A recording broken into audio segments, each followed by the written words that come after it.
हिमाचल प्रदेश सरकार का वित्तीय संकट खत्म होने का नाम नहीं ले रहा। कुछ एक्सपर्ट्स का यह भी कहना है कि हिमाचल प्रदेश सरकार दिवालिया घोषित होने की तरफ जा रही है। इसके बारे में हम चर्चा करेंगे। क्या है पूरी की पूरी कंट्रोवर्सी, क्यों जो है फ्रीबीज और वेलफेयर स्कीम्स को लेकर एक चर्चा दोबारा शुरू हो गई है। ओल्ड पेंशन स्कीम की सस्टेनेबिलिटी को लेकर भी एक बहुत बड़ा सवाल है। इन सारे मुद्दों के बारे में चर्चा करेंगे। टॉयलेट टैक्स, सुखू समोसा, बहुत सारे चीजें जो हैं, बहुत सारी कंट्रोवर्सीज जो हिमाचल प्रदेश सरकार की हैं, वो आज के सेशन में हम चर्चा करने वाले हैं।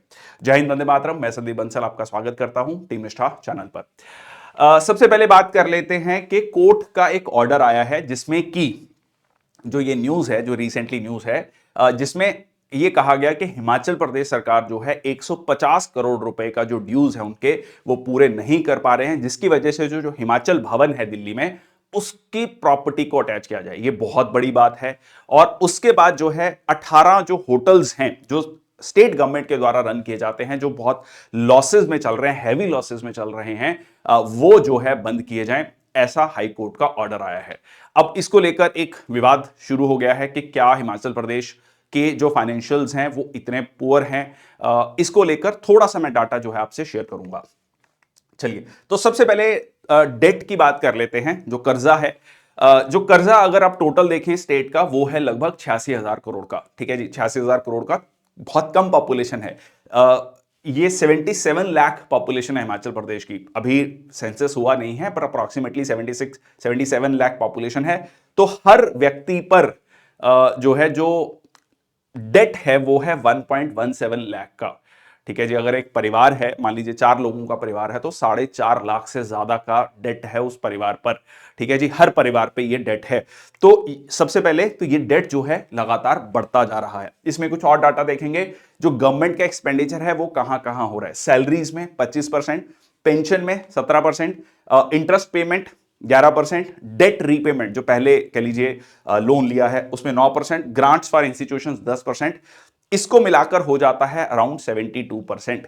मतलब 28% पैसा बचता है। अगर हिमाचल प्रदेश सरकार के पास 100 रुपए हैं तो सिर्फ 28 रुपए बचते हैं, जिसमें कि उसको बाकी सारे काम करने हैं। ठीक है जी, कह लीजिए रोड्स बनवानी है, मेंटेनेंस करनी है, जो भी कैपिटल एक्सपेंडिचर या डेवलपमेंट के काम है वो उसी 28 रुपए में करने हैं। अब इसमें एक चीज और बहुत इंपॉर्टेंट है। अगर आप गवर्नमेंट इंप्लॉइज की संख्या वहां पर देखेंगे, जो रेगुलर इंप्लॉइज हैं, ये 2018 का डाटा है, मोटा मोटा इसको लेके चलते हैं, 2,17,000, जिसमें से 1,81,000 जो हैं परमानेंट इंप्लॉइज हैं। अगर एक फैमिली में 4 लोग हैं तो ये पॉपुलेशन लगभग 7 से 7.5 लाख, मतलब 10 से 12% पॉपुलेशन ही है जिसपे आप लगभग 42% जो है पैसा खर्च कर रहे हैं। और बाकी जो पॉपुलेशन है उसका क्या। ठीक है, तो अगेन वो ओल्ड पेंशन और न्यू पेंशन की भी यहां पर बात चल रही है, क्योंकि जो बर्डन है सरकार पे वो बढ़ता जा रहा है। सैलरी ऑब्लिगेशन की बात करें तो 1200 करोड़। ठीक है जी, पेंशन ऑब्लिगेशन की बात करें तो 800 करोड़। इसमें एक और पॉइंट ध्यान रखने वाला है कि अभी जब ओल्ड पेंशन स्कीम वहां पर लागू हो चुकी है, तो न्यू पेंशन स्कीम में जो पैसा था, या नेशनल पेंशन सिस्टम भी कई बार कहा जाता है, इजी वे में हम इसको न्यू पेंशन स्कीम बोल देते हैं, तो जो पैसा था, जो सरकार का कंट्रीब्यूशन था अराउंड 14%, वो जाना बंद हो चुका है। तो वो खर्चा भी नहीं हो रहा है। ठीक है, तो वो उसके बावजूद जो है यहां पर आपने डेट देखा अराउंड 86,000 करोड़ का। अभी हाल ही में जो है गवर्नमेंट एम्प्लॉइज की सैलरी तक जो है रोक दी गई थी, डिले हो गई थी। और उसके अलावा यहां पर एक कहा गया कि जी जो सीएम हैं, जो एमएलएज हैं, चीफ पार्लियामेंट्री सेक्रेटरीज हैं और बोर्ड चेयरपर्सन हैं, वो 2 महीने तक सैलरी नहीं लेंगे। पर ये कह लीजिए एक आई वॉश है, क्योंकि जहां 86,000 करोड़ का, 86,000 करोड़ का कह लीजिए डेट है, कर्जा है, उसमें ये amount it's a meagre amount. ठीक है, so that's a complete I wash. उसके बाद अगर हम बात करें concerns about long term financial sustainability की, बात जो है यहां पर होनी शुरू हो चुकी है। पिछले 3 साल में जो है सरकार ने 21,000 करोड़ से ज्यादा का कह लीजिए बोरोइंग किया है, कर्जा लिया है। और एडिशनल बोरोइंग जो है 2,800 करोड़ है, जो कि आपका department of pension and pensioner welfare के लिए सरकार ने बोरो किया है। अब ये सारे चीजें, अब फ्यूचर के चैलेंजेस और क्या, मतलब क्या फ्यूचर में कुछ चीजें बदल रही हैं? जी नहीं। रादर और ज्यादा खराब हो रही हैं। देखिए, पहली चीज के जीएसटी जो है, गुड्स एंड सर्विसेज टैक्स, वो 1 जुलाई 2017 को लाया गया था। उसमें एक प्रावधान था कि 5 साल तक जो है जीएसटी कंपनसेशन मिलेगा उन राज्यों को जिनको जीएसटी का लॉसेस होने वाला है। इन द मीनवाइल वो स्टेट्स जो हैं अपने अपने तरीके से रेवेन्यू को कह लीजिए डाइवर्सिफाई करेंगे। अब यहां पर वो टाइम पीरियड कंप्लीट हो चुका है। अब ये कहा जा रहा है कि लगभग 2.5 से 3 हजार करोड़ रुपए जो है जीएसटी कंपनसेशन भी रुकने वाला है। ठीक है, वो जीएसटी कंपनसेशन नहीं मिलेगा। इसके अलावा जो रेवेन्यू डेफिसिट ग्रांट सरकार के द्वारा दिया जाता है, केंद्र सरकार के द्वारा, वो 25-26 में भी हाफ रह जाएगा। ठीक है, वो भी कह लीजिए एक तरीके से मिलता है, मतलब फाइनेंस कमीशन के रिकमेंडेशन से मिलता है, तो ये भी आपका कम होने वाला है। रेवेन्यू के सोर्सेज है नहीं है, खर्चा बढ़ता जा रहा है और रेवेन्यू के सोर्सेज और ज्यादा कम हो रहे हैं जो सेंट्रल गवर्नमेंट से मिल रहा है। इसके अलावा अगर हम बात करें कि क्या गवर्नमेंट अपने जो पोल प्रोमिसेस थे, जो फ्रीबीज उन्होंने बातें कही थी, वो अब उस पर वापस आ रही है। एक एग्जांपल के लिए, जैसे 300 यूनिट बिजली कहा गया था सबके लिए, अब ये कहा गया कि जो नॉन बीपीएल पॉपुलेशन है उसके लिए ये नहीं होगा। अगर उन पे जो 300 यूनिट बिजली फ्री अगर जो नहीं दी जाएगी, अगर उनको रादर उससे पहले 125 यूनिट दी जाती थी, उसको भी हटा लिया जाए, तो 200 करोड़ रुपए का रेवेन्यू सरकार को एडिशनल आना शुरू हो जाएगा। तो सरकार जो है ऑलरेडी इस पे काम कर रही है। नॉन बीपीएल पॉपुलेशन को कह लीजिए फ्री बिजली वहां पर नहीं मिल रही है। इसके अलावा जो और बहुत सारे सेसेस जो है लाए गए, सब्सिडी रोल बैक की बात की गई, सैलरी डेफरल्स ऑलरेडी हमने डिस्कस कर लिया है। ओल्ड पेंशन स्कीम में लगभग जो है सरकार की जो कैपेसिटी है वो 2000 करोड़ तक कम कर दी है। इंदिरा गांधी सुख सम्मान निधि योजना, जिसमें कहा गया कि 18 साल से ऊपर जो महिलाएं हैं, ठीक है, एलिजिबल वुमेन, उनको जो है 1500 रुपए पर महीना पर मंथ दिया जाएगा, जिसका खर्चा जो है लगभग 800 करोड़ बैठ रहा है। और इसमें भी ये कहा जा रहा है, अगर आप न्यूज आर्टिकल्स में पढ़ें तो उसमें ये बात है कि अभी तक जो एलिजिबल वुमेन है सबने जो है इस पे रजिस्टर नहीं किया है। तो जैसे जैसे नंबर बढ़ता जा रहा है वैसे ही सरकार पर उसका कह लीजिए वो भी बर्डन जो है लगातार बढ़ता जा रहा है। टोटल इंपैक्ट की बात करें तो 1800 करोड़ है। ठीक है जी, तो ये जो पोल प्रोमिसेस किए गए थे, जो बड़े बड़े वादे किए गए थे, उस पर भी सरकार जो है कहीं ना कहीं एक घिरती नजर आ रही है।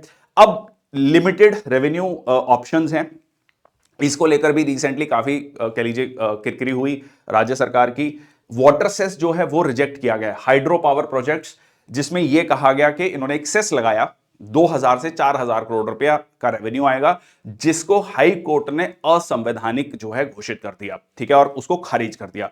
उसके बाद एक टॉयलेट टैक्स कंट्रोवर्सी भी हुई, जिसमें कहा गया कि अर्बन एरियाज में जो अर्बन हाउस होल्ड्स हैं और कमर्शियल एस्टेब्लिशमेंट्स हैं जो अपने वाटर सोर्सेज को यूज कर रहे हैं बट सीवेज सिस्टम जो है सरकार का यूज कर रहे हैं, तो उनको 25 रुपए देने पड़ेंगे पर toilet seat.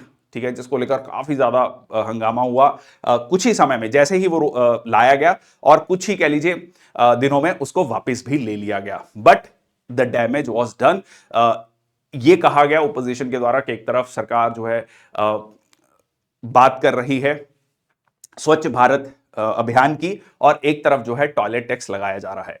Excise policy success, अब यहां पर राज्य सरकार का यह कहना है कि हमने पिछली सरकार जो बीजेपी सरकार थी उससे बेटर रेवेन्यू एक्साइज पॉलिसी में हमारा कह लीजिए रेवेन्यू काफी बड़ा है, तो ये हमारे लिए काफी अच्छी बात है। बट ओवरऑल अगर आप सिनेरियो देखें तो वो बहुत ज्यादा अच्छा दिखाई नहीं दे रहा है। अब यहां पर ओपोजिशन का क्रिटिसिज्म क्या है, मैं दोनों व्यू पॉइंट रखूंगा।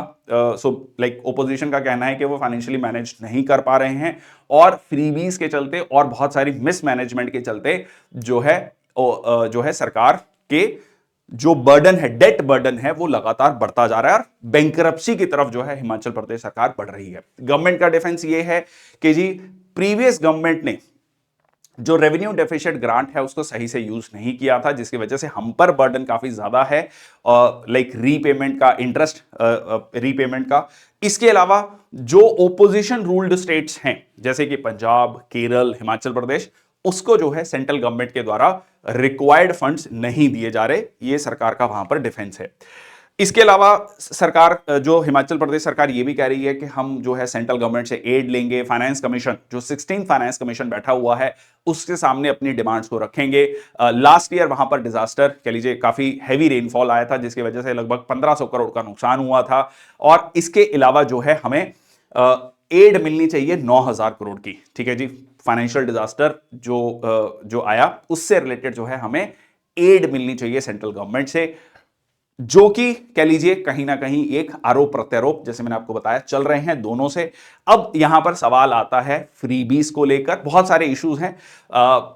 एक बहुत बड़ा मुद्दा है कि जो पोल प्रोमिसेस किए जाते हैं, क्या उसको लेकर कोई कानून आना चाहिए, क्या उसको लेकर सरकार की जिम्मेदारी तय होनी चाहिए। दो इसको इस तरीके से कह दिया जाता है कि 5 साल बाद पीपल्स कोर्ट में, लोगों की कोर्ट में, जनता की कोर्ट में सरकार को जाना पड़ता है और दोबारा से जो है सरकार के एक रिपोर्ट कार्ड जो है लोगों के सामने जाता है। बट क्या 5 साल तक जो है ये फाइनेंशियल सिचुएशन जो खराब हो रही है उस राज्य की, क्या उसको होते रहने देना चाहिए और क्या इस पर कोई लीगल एक्शन नहीं होना चाहिए, क्या इस पर कोई लॉ नहीं बनना चाहिए? क्योंकि जब सरकार बनी है तब बहुत बड़े वादे किए गए और उसको जब पूरा नहीं किया जाता तो उसको लेकर लोगों के पास क्या एक कह लीजिए ऑप्शन है ताकि उसको ठीक किया जा सके, उस पर सरकार की जवाबदेही तय की जा सके। दूसरा पॉइंट यहां पर यह आता है कि कौन तय करेगा कि क्या फ्रीबीज हैं और क्या वेलफेयर स्कीम्स हैं।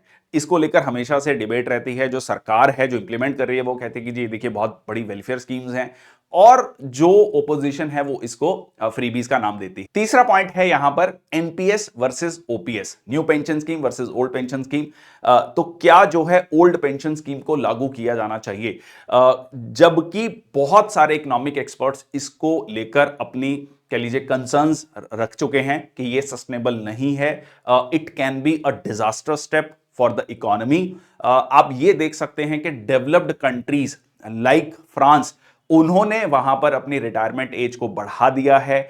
आपको वहां पर पेंशन लेने के लिए, फुल पेंशन लेने के लिए 42 साल की नौकरी 21 साल से लेकर जो रिटायरमेंट है जब वो 3 साल बढ़ाकर 63 ईयर्स कर दी गई है।